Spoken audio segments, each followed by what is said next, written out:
Good morning class. आज का topic है अपने पास physical properties and chemical properties of haloarenes. ठीक है। लास्ट क्लास के अंदर अपन ने हेलो एरिन्स के प्रिपरेशन मेथड्स को डिस्कस किया था। आज अपन बात करेंगे haloarenes physical properties.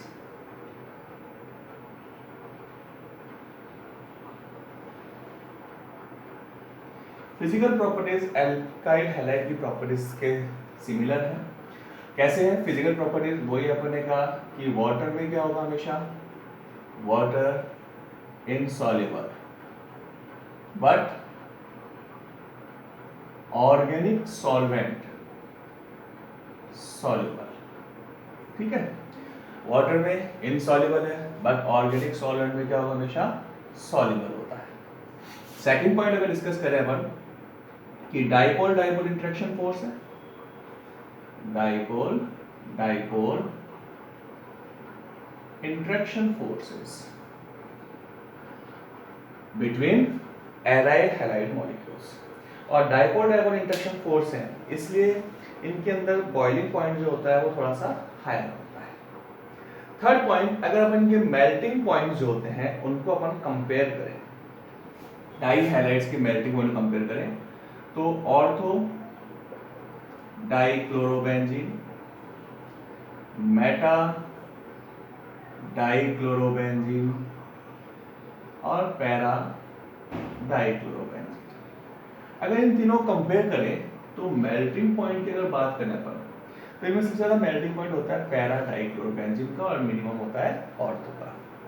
Reason, क्योंकि पैरा डाइक्लोरोबेंजीन जो होता है, देखो उसकी स्ट्रक्चर कैसी होती है, सिमेट्रिक स्ट्रक्चर है। और अपन पहले सॉलिड डिस्कस कर चुके हैं कि अगर अपने पास ये सिमेट्रिक स्ट्रक्चर है तो उस केस के अंदर यहाँ पर जो क्रिस्टलाइन स्ट्रक्चर बनेगा उसमें पैकिंग एफिशिएंसी ज्यादा होगा, वेल पैक्ड फॉर्म के अंदर होता है।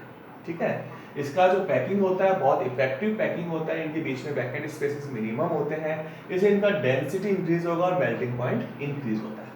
But in case of ortho और मेटा, अगर ऑर्थो और मेटा की बात करें तो उस केस में क्या होगा, यहाँ पर मॉलिक्यूल्स के बीच में बैकएंड स्पेसेस ज्यादा होते हैं। ठीक है, तो अपन क्या कहेंगे, पैरा डाइक्लोरोबेंजीन जो होता है वो तो क्या होगा, अपने पास क्रिस्टल लैटिस में इजीली फिट हो जाता है, और क्रिस्टल लैटिस में फिट होता है, इफेक्टिवली पैकिंग होता है, इसलिए इसका मेल्टिंग पॉइंट हायर होगा। और ऑर्थो और मेटा के अंदर जो है वो पैकिंग एफिशिएंसी जो होता है वो लो होता है, इसलिए इसका मेल्टिंग पॉइंट भी कम होगा। ठीक है, तो ये अपने पास कुछ सिंपल फिजिकल प्रॉपर्टीज थी हेलो एरिन्स का। नेक्स्ट अपने पास जो है अपन डिस्कस करेंगे chemical properties of hello arenes. और केमिकल प्रॉपर्टीज जो होती हैं बहुत अच्छी इंपॉर्टेंट केमिकल प्रॉपर्टीज हैं। देखें अपन क्या है,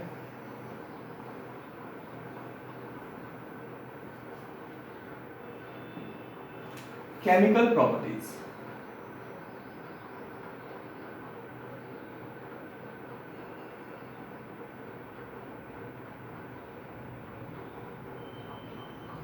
केमिकल प्रॉपर्टीज में फर्स्ट अपन डिस्कस करेंगे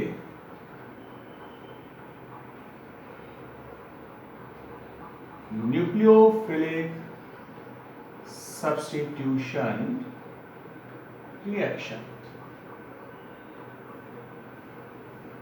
अब देखो ये क्वेश्चन बहुत इंपॉर्टेंट है, रीजनिंग क्वेश्चन है, बोर्ड एग्जाम्स के अकॉर्डिंग बहुत बार आया हुआ है, बोर्ड एग्जाम्स के अंदर, कॉम्पिटिटिव एग्जाम्स में आता है। ठीक है, फर्स्ट ग्रेड सेकंड ग्रेड जो के एग्जाम कॉम्पिटिटिव होते हैं उनमें भी आता है, नीट जी के अंदर भी इंपॉर्टेंट टॉपिक है। तो केमिकल प्रॉपर्टीज में अपने फर्स्ट का न्यूक्लियोफिलिक सब्स्टिट्यूशन रिएक्शन। क्या पॉइंट बोलता है ये कि जो हेलो एरिन्स होते हैं उनका न्यूक्लियोफिलिक सब्स्टिट्यूशन रिएक्शन के लिए जो रिएक्टिविटी है, रिएक्टिविटी हेलो एरिन्स का न्यूक्लियोफिलिक सब्स्टिट्यूशन रिएक्टिविटी कम होता है कंपेयर टू हेलो एल्केन। ठीक है, हम कह सकते हैं it's less reactive than alkyl halides. अब लेस रिएक्टिव क्यों है, लेस रिएक्टिविटी का रीजन क्या है? तो न्यूक्लियोफिलिक सब्स्टिट्यूशन के रिगार्डिंग इसकी जो रिएक्टिविटी डिक्रीज हो रही है, कम हो रही है, उसके कुछ रीजंस हैं। फर्स्ट रीजन अपन बोलते हैं रेजोनेंस। अब रेजोनेंस कैसे है, रेजोनेंस कैसे हो सकता है? तो हमने देखा है रेजोनेंस के अंदर कि ये मेरे पास सपोज क्लोरोबेंजीन है, इसके अंदर रेजोनेटिंग स्ट्रक्चर बनाया अपन, तो ये पाई बॉन्ड ब्रेक होगा। अब ब्रेक होए कहाँ आएगा, इस पे, ये आ गया नेगेटिव, इस कार्बन पे आ गया पॉजिटिव चार्ज। Cl ने अपना लोन पेयर डोनेट करके इसके साथ रेजोनेटिंग स्ट्रक्चर बनाया, तो यहाँ क्या चार्ज आ गया, नेगेटिव, यहाँ पॉजिटिव था, Cl ने अपना इलेक्ट्रॉन पेयर डोनेट किया, Cl पे कौन सा चार्ज आ गया, पॉजिटिव चार्ज। हो गया रेजोनेटिंग स्ट्रक्चर स्टार्ट। अब नेक्स्ट में क्या होगा, ये इलेक्ट्रॉन इस पे मूव करेगा, ये आ गया नेगेटिव चार्ज। फिर नेक्स्ट ये इलेक्ट्रॉन इस पे मूव किया, नेगेटिव चार्ज आ गया, और फाइनली वापस Cl पे मूव करेगा। तो अब पॉइंट क्या आया कि जब रेजोनेंस हो रहा है तो इसकी रिएक्टिव डिक्रीज क्यों हुई? तो अगर अपन बात करें न्यूक्लियोफिलिक सब्स्टिट्यूशन के लिए, तो बताओ हेलो एरिड्स में न्यूक्लियोफाइल की तरह बिहेव कौन करेगा, बेंजीन न्यूक्लियोफाइल है या Cl न्यूक्लियोफाइल है? तो आपको पता है कि Cl is more electronegative than carbon, तो उस केस में Cl पे हमेशा कौन सा चार्ज आएगा, नेगेटिव चार्ज। अब Cl क्या है, न्यूक्लियोफाइल है, इट मींस अगर सब्स्टिट्यूशन रिएक्शन होगी तो उस केस में कार्बन हैलोजन बॉन्ड जो है वो ब्रेक होना चाहिए, तभी अपने पास ये जो है सब्स्टिट्यूट होगा।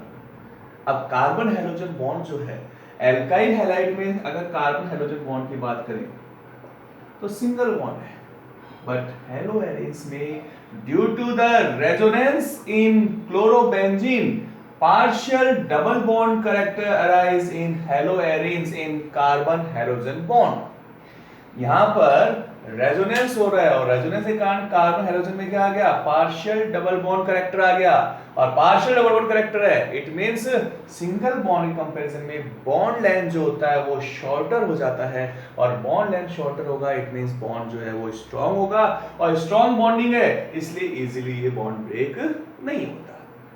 और अगर बॉन्ड ब्रेक इजीली नहीं होगा तो रिएक्टिविटी क्या हो जाएगी, डिक्रीज हो जाएगी।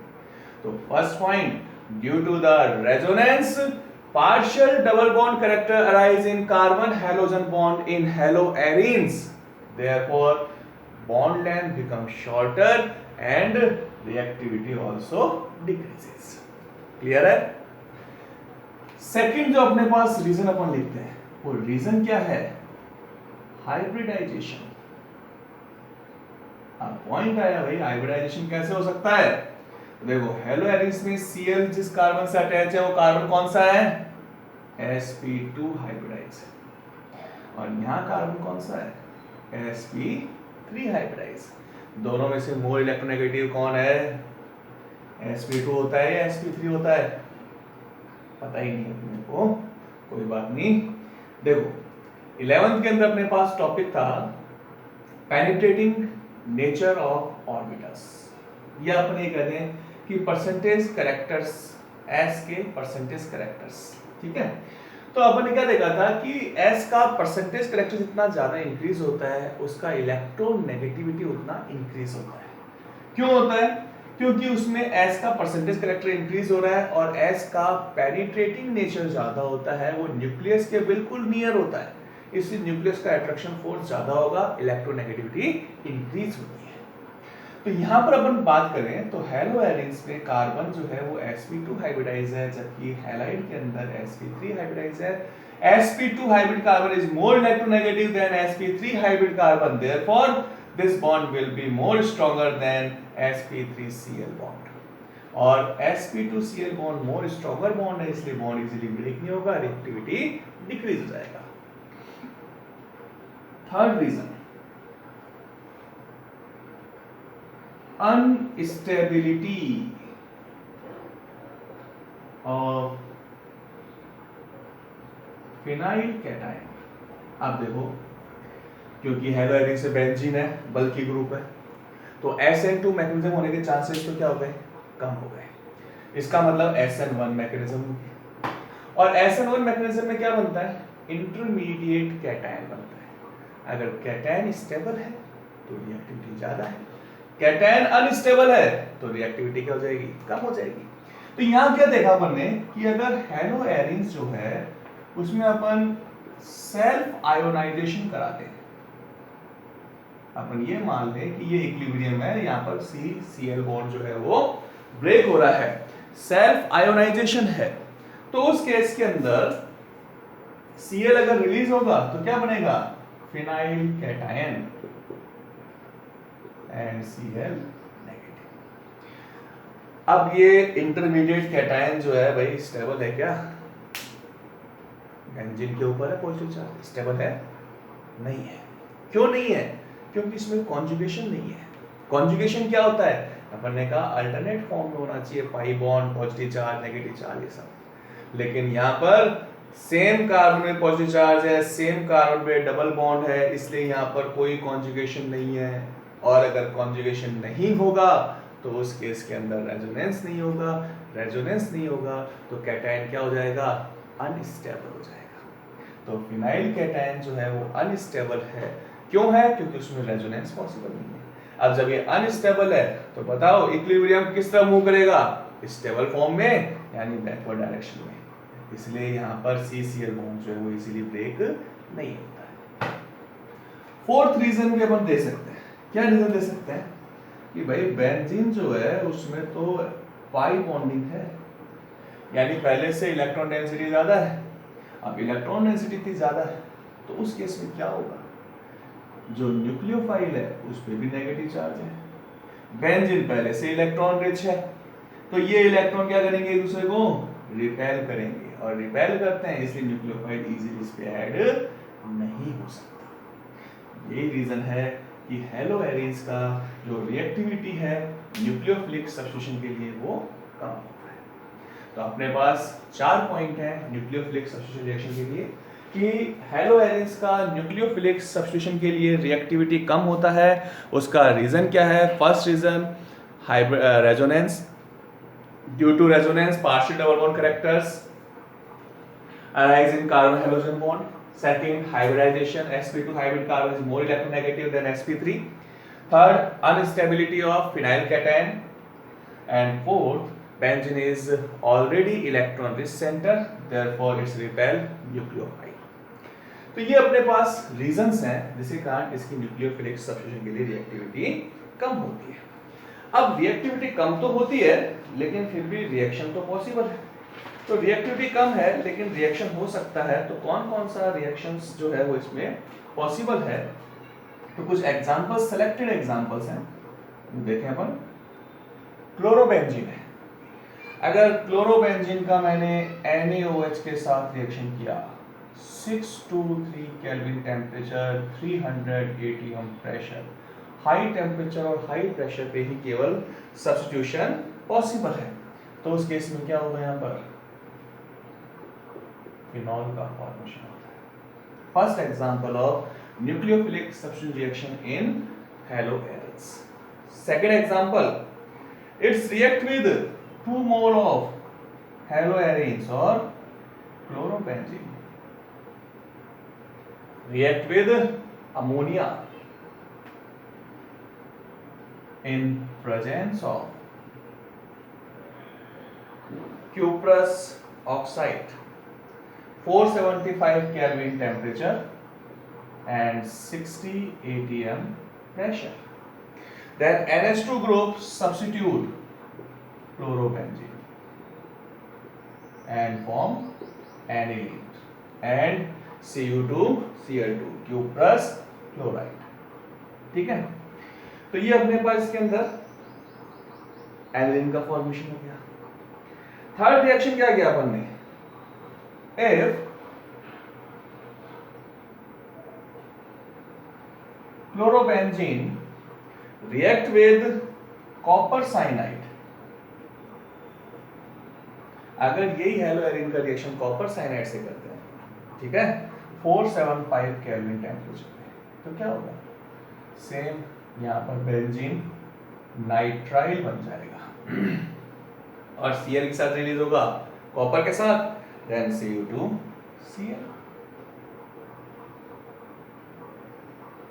Cu2Cl।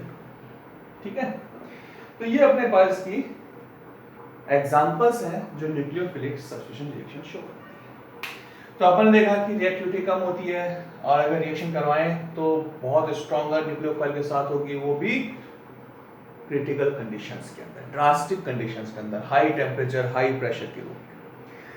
अब पॉइंट ये आया कि अगर ऐसा है तो फिर अपन उसमें पढ़ते क्यों हैं, क्यों, क्या जरूरत है, होती क्यों है। इतनी अगर ड्रास्टिक कंडीशन है तो कुछ तो रास्ता निकाला होगा। तो अब यहाँ पर इन्होंने एक पॉइंट निकाला कि अगर सपोज करें, अगर अपने को न्यूक्लियोफिलिक सब्स्टिट्यूशन रिएक्शन जो है उसकी रिएक्टिविटी को अगर अपने को इंक्रीज करना है तो रिएक्टिविटी इंक्रीज कैसे कर सकते हैं, कोई तो तरीका होगा रिएक्टिविटी इंक्रीज करने का। तो अपने पास तरीका है रिएक्टिविटी को इंक्रीज करने का। क्या तरीका है वो देखिए।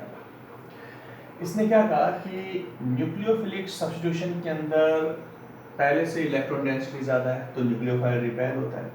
तो अपन क्या करें, बेंजीन जो होता है उसको इलेक्ट्रॉन डेफिशिएंट सेंटर में कन्वर्ट करते हैं। इलेक्ट्रॉन डेफिशिएंट हो गया तो उस केस में उस पे इलेक्ट्रॉन डेंसिटी कम हो जाएगा, न्यूक्लियोफाइल अटैक कर सकता है। इलेक्ट्रॉन डेफिशिएंट कैसे कर सकते हैं अपन, इलेक्ट्रॉन डेफिशिएंट करने का तरीका क्या है, एक ही तरीका है, क्या है, डीएक्टिवेटिंग ग्रुप को ऐड कर दो। Deactivating group negative resonating effect वाले ग्रुप। तो अगर मैंने यहां पर ऑर्थो या पैरा पोजीशन पे नाइट्रो ग्रुप को ऐड कर दिया, ठीक है, ये नाइट्रो ग्रुप ऐड कर दिया, तो नाइट्रो ग्रुप का इलेक्ट्रॉन विड्रॉइंग नेचर होता है, बेंजीन से इलेक्ट्रॉन को विड्रॉ करेगा। जब बेंजीन से इलेक्ट्रॉन को विड्रॉ करेगा तो बेंजीन पे इलेक्ट्रॉन डेंसिटी क्या हो जाएगी, डिक्रीज हो जाएगी। और बेंजीन पे अगर इलेक्ट्रॉन डेंसिटी डिक्रीज होगा तो उस केस में न्यूक्लियोफाइल जो है वो उसके ऊपर इजीली अटैक कर सकता है, ठीक है। तो यहाँ पर अपन क्या कर रहे हैं कि इसकी रिएक्टिविटी इंक्रीज करने के लिए अपने को इलेक्ट्रॉन विड्रॉइंग ग्रुप को अटैच करना होगा ऑर्थो और पैरा पोजीशन पे।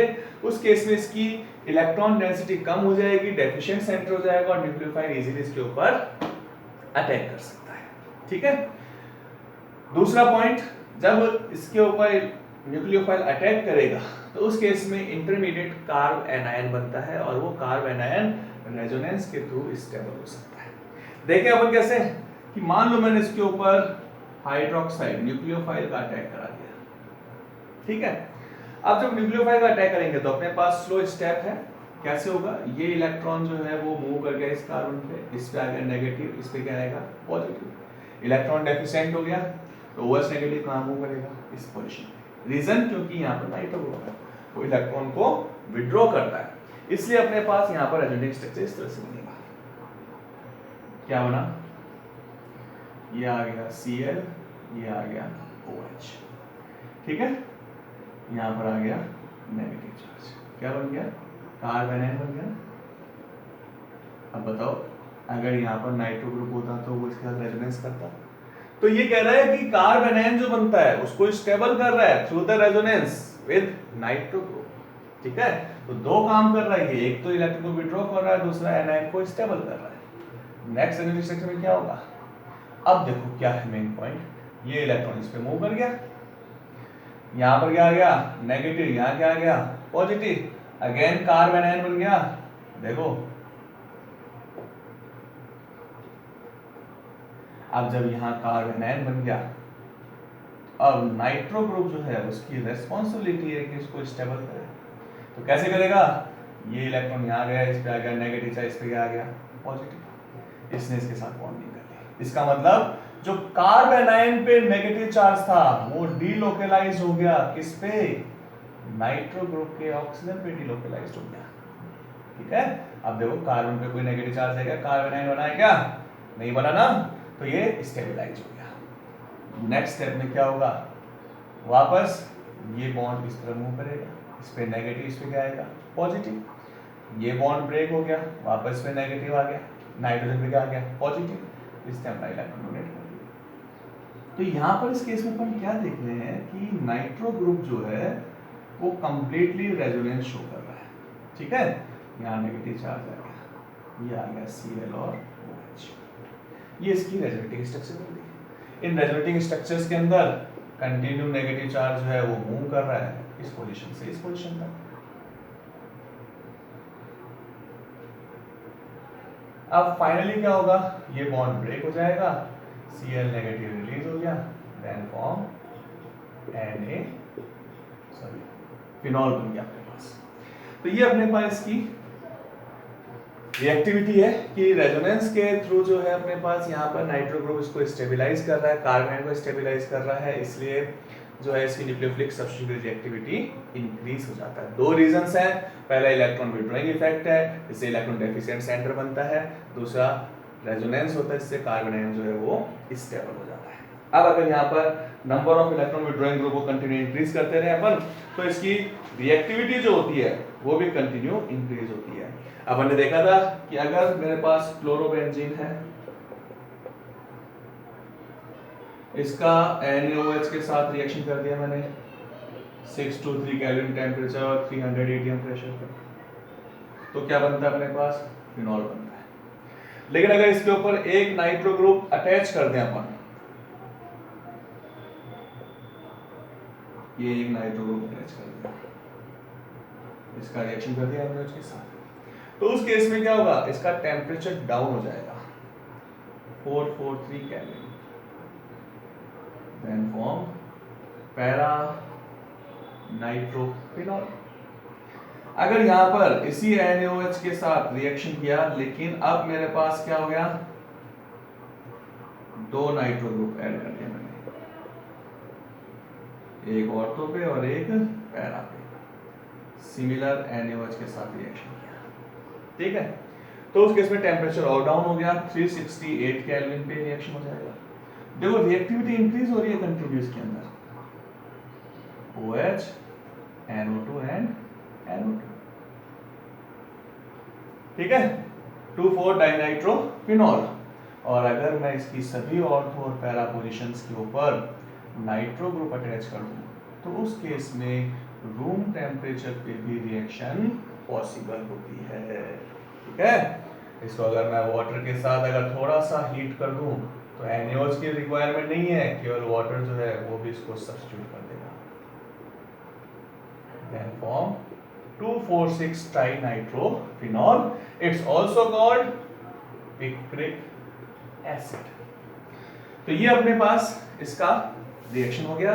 पिक्रिक एसिड क्यों बोलते हैं, क्वेश्चन बनता है कि यहाँ पर फंक्शनल ग्रुप तो हाइड्रोक्सी है, फिर पिक्रिक एसिड क्यों बोला इसको, क्योंकि नाइट्रो ग्रुप का इलेक्ट्रॉन विड्रॉइंग इफेक्ट है, इससे क्या होगा, बेंजीन डेफिशिएंट हो जाएगा और OH बॉन्ड की पोलराइजेशन इंक्रीज हो जाएगा और H+ आयन इजीली रिलीज होता है, इसलिए इसको बोलते हैं एसिड, पिक्रिक एसिड। दूसरा पॉइंट कि यहाँ पर जो नाइट्रो ग्रुप है वो ऑर्थो और पैरा पे ही ऐड होते हैं, तो ही अपने पास रिएक्टिविटी इंक्रीज होती है, मेटा पे क्यों नहीं होगा भाई। देखो यहाँ पर रेजोनेंस के अंदर मेटा इस पोजीशन पे कोई भी नेगेटिव चार्ज नहीं है, तो नाइट्रो ग्रुप स्टेबलाइज किसको करेगा, ठीक है, इसलिए केवल ऑर्थो और पैरा पे ही नाइट्रो ग्रुप प्रेजेंट होगा तो रिएक्टिविटी इंक्रीज होती है। तो ये था अपने पास न्यूक्लियोफिलिक सब्स्टिट्यूशन रिएक्शन, उसकी रिएक्टिविटी ऑर्डर, ठीक है। नेक्स्ट क्लास जो है अपने लास्ट क्लास होगी कल अपने फ्राइडे को लास्ट क्लास है इस चैप्टर की, जिसमें अपन मेटल्स के साथ रिएक्शंस देखेंगे और इलेक्ट्रोफिलिक सब्स्टिट्यूशन रिएक्शन करेंगे। सैटरडे आपका रिवीजन डे होगा, ठीक है। उसके बाद नेक्स्ट वीक के अंदर इस चैप्टर का टेस्ट लिया जाएगा, तो आप सभी स्टूडेंट जो हैं इस वीडियो को देखें और उसके बाद में आप लोग डिसाइड करके डेट बताएं कि आप कब तक चैप्टर को प्रिपेयर कर सकते हैं। कंप्लीट चैप्टर का एक साथ टेस्ट देना है या दो पार्ट में टेस्ट देना है। फर्स्ट पार्ट बनेगा alkyl halide plus dihaloalkane and chloroform. Second part बनेगा क्लोरोफॉर्म, कार्बन टेट्राक्लोराइड एंड हेलोरिन, मतलब क्लोरोफॉर्म दोनों पार्ट में आएगा, और या फिर कंप्लीट चैप्टर का एक साथ। प्रिपरेशन अच्छे से करना है, ठीक है।